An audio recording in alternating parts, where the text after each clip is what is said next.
since they were the most gullible.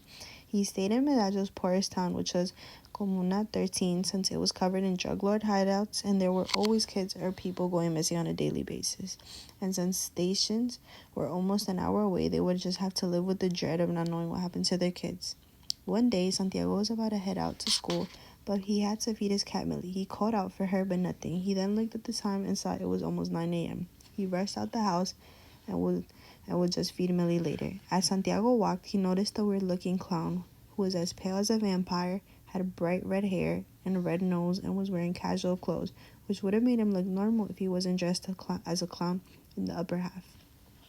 Santiago chose to ignore him since he was almost late for school, and thought there was no point paying attention to the clown. As he got to the school, in the corner of his eye, he peeped at the clown again and looked to see if his eyes were failing him, but the clown was gone by the time he looked back. Santiago goes to his first class, and the bell rings, and he does his work, and out of nowhere he hears Santi 3 times. He looks to his left and sees his friends are all talking to each other. After, he asks them, "Hey, did you guys call me?" And they each reply saying no. He thinks he's going crazy, so he hears it again, but this time he doesn't bring it up and just tries seeing where it's coming from, but still nothing.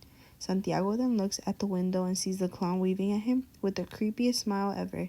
He does a sudden gasp, and everyone turns to look at him, and the teacher asks him, "Santiago, are you okay?" And he doesn't say a word. He just points at the window, but the clown has already disappeared once again. Hours pass by, and the clown has left once again. A couple hours go by without anything happening.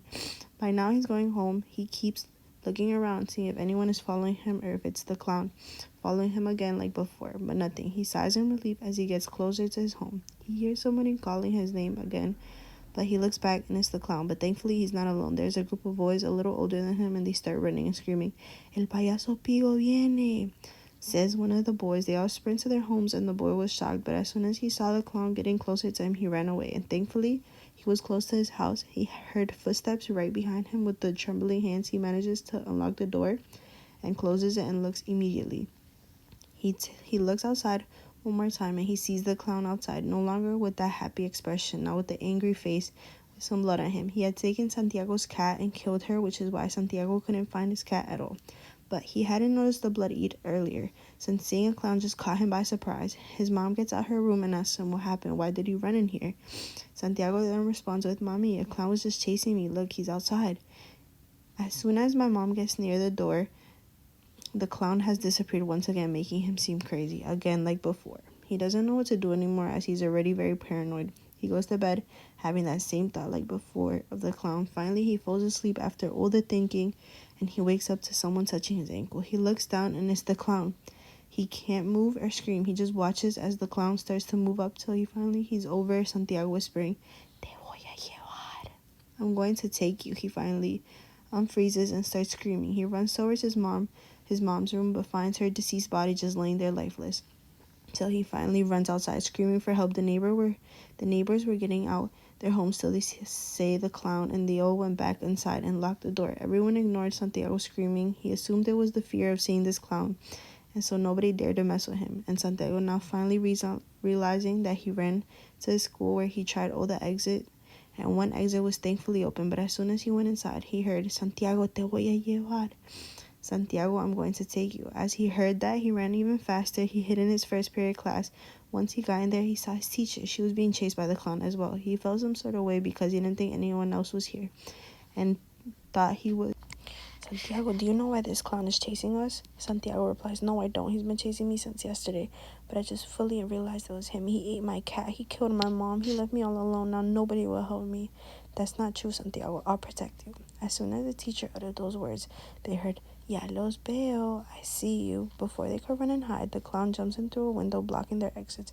They have no other way to escape, so they hold on to each other, protecting each other. They finally see him. He's still bloody, but even more than before. He stepped closer and closer. But the boy was not expecting for the teacher to push him into the clown. "You thought I was going to help you?" She runs away, and he takes Santiago and says, "I told you I would get you." El payaso Pliego knocks out Santiago. Once he awakens, he realizes the clown has tied him up. As Santiago looks to his left, he sees the clown sitting there with the hammer. He then swings at Santiago. As he gets hit, he repeatedly asks, "Why?" The clown stops for a moment to look at him and says, "For the fun of it. You children need to be erased from society. If no one will, I'll do it." As the clown finishes his phrase, he then slams the hammer on Santiago, killing him instantly. The clown walks out of the janitor's closet he was in, cleans up the mess, and goes to a tunnel near the school where La Comuna 13 is separated from Central Medellin. The teacher is waiting for him with all the parents of the community, even Santiago's mother, who was supposedly killed. "We will not stop until all the kids of Comuna 13 are dead," says el payaso Pliego. All the parents and the clown are a cult, which is why when Santiago told his mom about the clown, she had not believed him, but it was because she knew what was planned. And for the rest of the parents, when they saw Santiago running, they knew as well what was the matter.